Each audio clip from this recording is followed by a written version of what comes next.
Olá, tudo bem? Seja muito bem-vindo, muito bem-vinda ao QLC Play de hoje.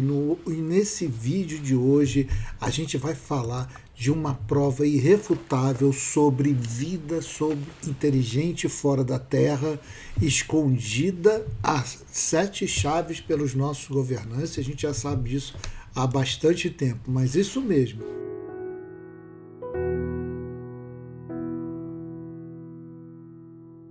Como já informado por pessoas íntegras, honestas, que têm uma mediunidade muito legal e têm contato direto com o plano espiritual. Não é meu caso, eu não tenho essa mediunidade, mas eu conheço pessoas que têm.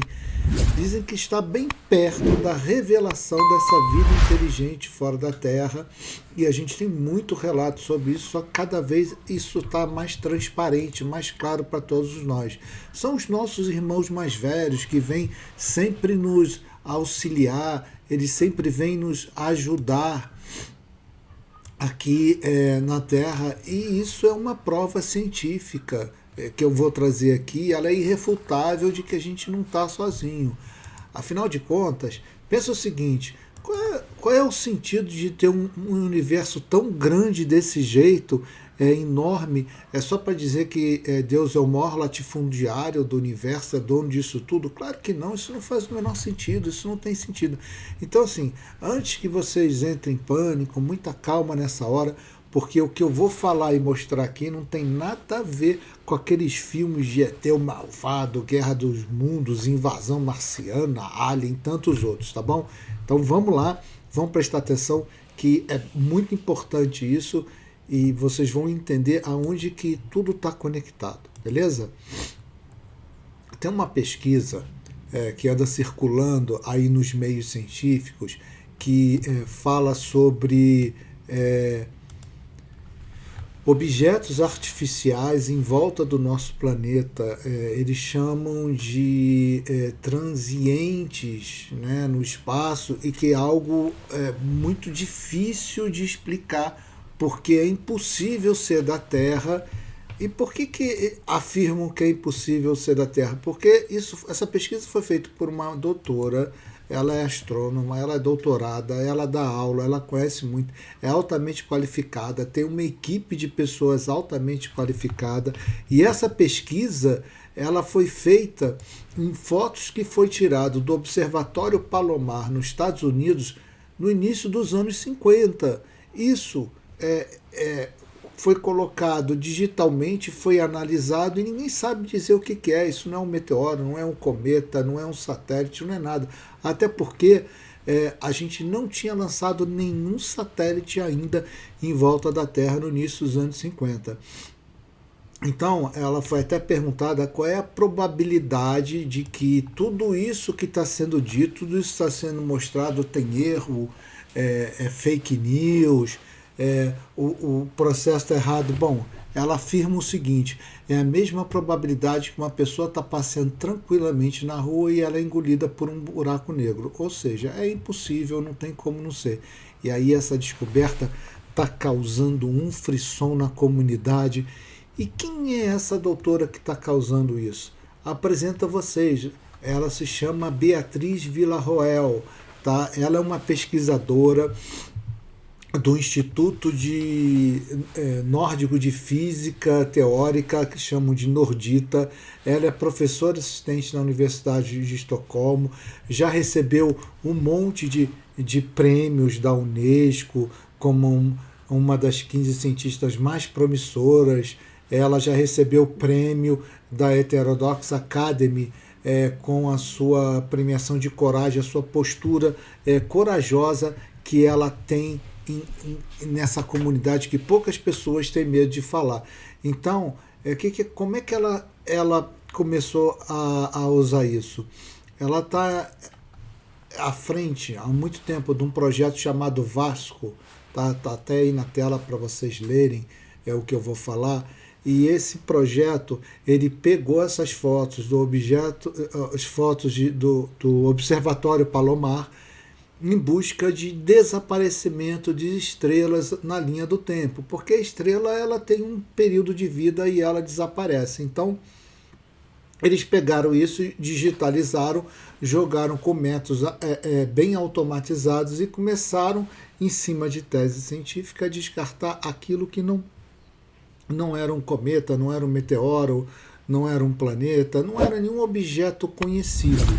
Só que ela se deparou com o tempo, alguma coisa estava errada ali nessa pesquisa, porque ela estava começando a descobrir objetos anômalos de origem desconhecida, e aí isso despertou nela o interesse. Foi aí que tudo começou. E ela explica isso numa palestra que ela deu em 2023 no TEDx, tem disponível aí, depois eu boto aqui nos comentários embaixo, no link. Por que a gente deve procurar artefatos alienígenas? Vale a pena assistir. O que acontece? Ela, segundo ela é uma pessoa muito curiosa, adora ir em busca de respostas, quer entender o que está acontecendo, quer saber de tudo, ou seja, isso aguçou a curiosidade dela. Como é que eu posso ter objetos anômalos sem nenhuma explicação, quando eu olho para o resultado de várias coisas, de uma pesquisa científica séria que ela está à frente liderando, que é esse projeto Vasco. Inclusive, ela, por ser astrônoma, com certeza aguçou o que tem no universo, se existem as civilizações, o AP, OVNIs, o UFO, como vocês quiserem chamar, tenho certeza que isso aguçou a mente dela. E aí ela falou uma coisa bem interessante, que eu acho que é legal até a gente pontuar aqui, que ela fala o seguinte: a gente já gastou muito, mas muito mesmo, para mapear o céu. Então a gente tem telescópios no espaço, a gente tem o Projeto 7, a gente tem Hubble, a gente tem James Webb, a gente tem um monte de recurso, e na verdade o que a gente encontrou? Não sei. Se a gente encontrou alguma coisa, isso foi silenciado, vai saber. Mas um ponto que chama muita atenção, e ela tem razão, é que a gente gastou bilhões e bilhões para colocar isso tudo e mapear o céu, e a gente não encontrou nada. O máximo que a gente encontrou foi aquele tal do sinal UAU, que você pode até pesquisar aí, do 7, e depois a gente não encontrou nada. E aí, hoje fica mais difícil a gente mapear, porque a gente tem mais de 9 mil satélites hoje em volta do espaço, sem falar na quantidade de detritos que a gente chama de lixo espacial, que são satélites que bateram no outro, que estouraram, ou seja, é uma confusão enorme que a gente tem no planeta. Isso torna muito difícil a gente entender o que é, o que não é objeto artificial. Você pode ver aí na foto, isso é uma foto da quantidade de lixo espacial e satélite que a gente tem em volta do planeta, e vocês não têm noção. Ou seja, nos últimos 60 anos, a gente já colocou tanta coisa no espaço, tem tanta coisa em órbita, que talvez o que você veja como estrela cadente, ou você veja que é um reflexo do Sol batendo e brilhou, que você acha que é algo inexplicável, na verdade é apenas lixo espacial, ou adentrando na Terra, ou ele está flutuando em órbita, e aí na hora que a Terra faz a sombra e o Sol bate, faz reflexo, esse tipo de coisa. Então, hoje em dia, para a gente que é leigo, é muito difícil você olhar para o céu e dizer o que é, o que não é. Você filma e depois vamos atrás. E aí foi pensando nisso que a doutora Beatriz, junto com uma equipe séria de cientistas também, pessoas altamente qualificadas, começou a fazer esse projeto que ela, se não me engano, ela chama X-Probe, um nome assim, tá? Eu posso ter errado o nome, mas eu acho que é isso, tá? E aí ela está fazendo uma pesquisa, levando a sério toda a metodologia científica, onde ela prova de forma irrefutável que tem alguma coisa lá na década de 50, está fotografado e está ali. Ela usa tudo bonitinho e ninguém sabe explicar o que é. Então ela chegou lá e falou: eu vou te dizer o que é. Isso são transientes, são artefatos artificiais não construídos pela Terra, que está aqui em volta. Então, a pesquisa dela é bem simples. Ela pegou todas essas fotos, essas são photoshopas antigas que tirava numa chapa de metal, tirava foto depois revelava igual um negativo, etc. É assim, foi assim, né, até a era digital, lá no Observatório Palomar, que ele fica lá em San Diego, na Califórnia. É, é, então tem lá um monte chamado, uma montanha chamada Palomar, é por isso que teve o observatório lá que foi construído. Ele é propriedade operado pela Universidade de Tecnologia da Califórnia, construído em 1928, ou seja, ele é totalmente privado, tá? E o que ela viu, tá? O que realmente ela viu? Eu trouxe aqui para vocês olharem como que está a pesquisa dela. É bem legal. Ela pegou essa chapa, como eu disse, ela digitalizou da década de 50, aí ela botou em círculo azul os transientes que ela não sabe dizer, ou seja, são objetos artificiais que ela não conseguiu explicar se é defeito da chapa, se é ranhura. Por exemplo, do lado esquerdo tem uma ranhura vertical, ela fala, isso aí é defeito. E ela marcou em rosa o que ela conseguiu descobrir que é defeito. E aí ela marca com uma cruz aquilo que ela tem certeza que não pode ser um cometa, não pode ser um planeta, não pode ser uma estrela, não pode ser um meteoro, não pode ser nada disso. É um objeto artificial. E aí eles dão aquele nome de transiente, né? É coisa de científico e vai. Só para você ter uma ideia, o que ela descobriu é algo que não tem como a gente chegar e falar, não, é mentira. Por quê? Porque o Sputnik, que foi o primeiro satélite a entrar em órbita, que foi colocado em órbita pela extinta União Soviética, né, em 1957, e aí começou a corrida espacial, porque os americanos estavam para trás, ela tem foto de antes disso. Então, como que a gente colocou alguma coisa lá, se a gente não tinha lançado nem o primeiro satélite, a gente não tinha tecnologia suficiente para isso, só foi ter em 1957 com a União Soviética. Então, olha o tamanho do que ela fala. E mais, tá? Esses objetos, você pode ver aí, que ela pegou, eles começaram a aparecer num pedaço estreito, né, da onde o observatório está olhando, aquele pedacinho do céu que ele faz isso, então é bem focado. Ela conseguiu descobrir que na época que a gente fez testes nucleares, quando teve a aparição em massa de objetos não identificados em Washington, está no jornal e foi documentado. Isso é falado no projeto Livro Azul. Esse caso foi abafado, ninguém fala direito. A quantidade de objetos que apareceu, que ela chama de transiente, foi enorme e concentrada ali, ou seja, alguma coisa aconteceu.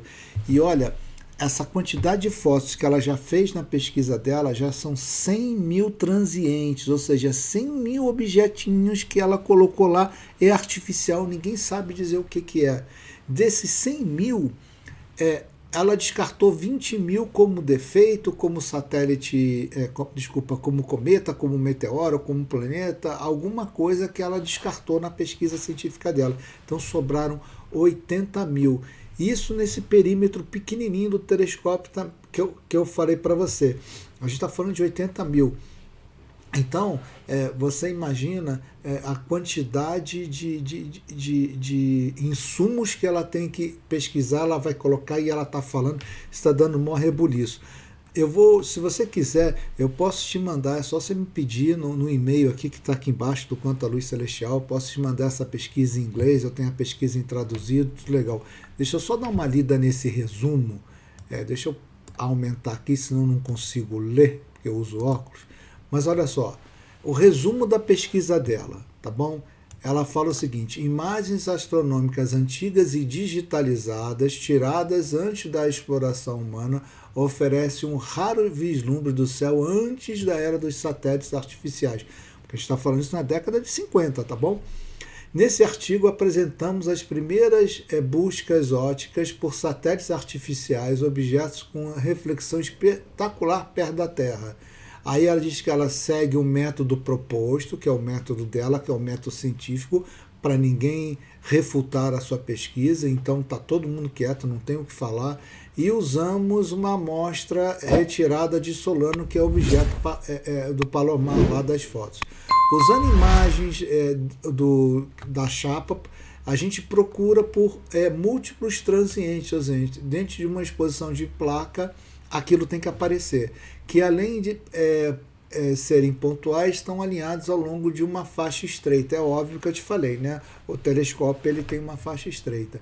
Então, se você olhar, ela continua aqui falando das estatísticas. Aqui embaixo ela fala assim, ó, o candidato tal, Y39Y, que está lá no desenho da pesquisa, coincide no tempo com o sobrevoo do OVNI em Washington depois de Cristo em 1952, e um outro candidato cai dentro do dia do pico da onda de OVNI em 1954.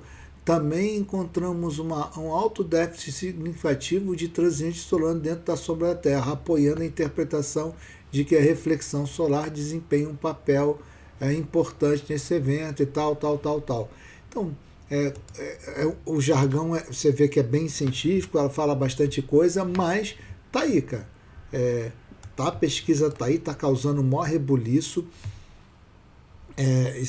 Tem gente já começando a mapear tudo que ela está apresentando, falando na posição, e já estão percebendo que todos esses objetos artificiais ele formam uma malha em volta do planeta, e ninguém sabe explicar mais ou menos o porquê disso. E aí você deve estar perguntando, você que está aqui sempre me ouvindo, me seguindo no Quanto à Luz Celestial, o que isso tem a ver com a conexão entre o mundo material e o mundo espiritual? Por que eu estou falando disso aqui? Bom, isso aqui é a prova irrefutável que a gente fala há muitos anos na doutrina espírita. A gente vê isso há muito tempo em todas as civilizações. Aliás, tem até uma série no Netflix que é um documentário que o cara mostra civilizações antigas. Se você pegar, tem civilizações que ela começaram a desenhar, que ela não tinha escrita, ela já desenhava OVNI, ela desenhava um ser com roupa espacial. Índios falavam que os deuses vinham do céu e por aí vai. Então tem muita coisa que o cara não consegue explicar. Então você imagina, naquele tempo, você chega lá, pousar num helicóptero, pegar um celular, ou começar a mostrar um vídeo e falar, o cara não consegue explicar aquilo. Aquilo não existe, ele nunca viu. Então ele desenha, ele fala coisas místicas, e é isso que a gente encontra muito. Sem falar o que Jesus disse está registrado, né? Em todas as versões de Bíblia, de todas as histórias. Jesus diz, na casa do meu pai há muitas moradas, então a gente não está sozinho. E se você quiser saber mais, eu vou colocar coisas aqui também. Eram os Deuses Astronautas, do Erich von Däniken. É uma obra sensacional, é um livro bom pra caramba de você ler, abre a tua cabeça. Eu li esse livro quando eu tinha 15 anos de idade e mudou completamente a forma de eu pensar, a forma de eu imaginar, porque isso foi ao encontro do que eu achava, do que eu via, né, do que eu observava. E aí depois de alguns anos, sei lá, alguns 4 anos depois, mais ou menos, comecei a ter contato com a doutrina espírita. E aí eu ia à biblioteca, eu lia livro, eu lia final de semana, à noite, virava a noite, lia. Olha, eu li muita coisa de Chico Xavier, que era o que mais a gente encontrava. Por isso que eu falo, Chico Xavier tem mais de 450 obras. Se você ler, você tira um mestrado disso, tá? E isso tudo significa que nossos irmãos mais velhos, que são espíritos criados por Deus, nosso Criador, eles seguem a orientação do nosso Mestre Jesus, que está à frente de toda essa mudança que a gente fala, a transição planetária. Eles têm muita tecnologia, eles têm muito conhecimento, eles estão muito à frente da gente e eles têm muito amor no coração. Eles estão aqui para nos ajudar, nos auxiliar. E o fato é que eles nos monitoram há muito, muito tempo. Porque se isso não acontecesse, você sabe que a gente já tinha se autodestruído. E a gente já tem episódios evidenciando que eles interferiram até da gente chegar aos extremos com algumas armas bem perigosas. Então, eles estão sempre acompanhando, isso é a prova viva, isso é a prova irrefutável, está ali na nossa cara, e tantas outras tem, mas essa da pesquisa científica ninguém pode falar nada, porque sempre fala assim, não tem imagem, não tem foto, testemunha é desacreditada, e babá, e fazem todo aquele joguinho aonde eles tiram isso, isso do foco, porque eles não querem falar. Eu não vou entrar aqui nos porquês, mas isso não quer ser falado. Só que a gente está na fase de transição para virar um planeta de regeneração e a vibração do planeta está subindo. Aos trancos e barrancos, a gente chegou até aqui e estamos aqui e o planeta vai virar. E quem não vibrar amor, quem não vibrar solidariedade, quem não vibrar bondade, quem não tirar aquela veste do homem ensandecido e botar a veste de núpcias que Jesus fala em parábolas. Aliás, eu tenho um livro que praticamente eu dou para você digitar, porque é um valor simbólico que eu cobro. Você tem todas essas informações, qual é a trilha, qual é o caminho que você tem que seguir para continuar num planeta de regeneração. Então a gente não tem mais o direito de destruir nada. A gente tem livre-arbítrio? Sim. Sim. Vão ter catástrofes naturais como terremoto, erupção vulcânica, tsunami, tempestades violentas, furacões, ciclones, sim. Elas vão continuar, sim. Elas vão ser mais intensas, sim. Não tem como negar. A gente está vendo que as tempestades são mais intensas, o frio é mais intenso, o calor é mais intenso. Faz parte dessa fase de transição planetária. A gente vai ter guerra? Sim, a gente vai ter guerra e continua em guerra. Infelizmente, o ser humano, desde as épocas tribais, eles entram em conflito um com o outro. Então, na era moderna, não passou 10 anos sem você ter uma guerra muito pesada, muito forte. Então, a gente está sempre se autodestruindo. Mas existe um limite do nosso livre-arbítrio. Então, é assim, você pode fazer o que você quiser, o que você desejar. Tá? Você pode se machucar, você pode xingar, você pode faltar ao respeito, você pode fazer o que você quiser, mas dentro desse limite. A partir desse limite eu não permito mais. Tá? Então, deixa eu fazer uma analogia para você entender melhor o que eu estou falando. Imagina o seguinte, imagina que você está num prédio, tá? E você está no andar mais de baixo. À medida que você vai melhorando espiritualmente, à medida que você vai subindo, que você vai crescendo, você vai subindo para o andar mais de cima.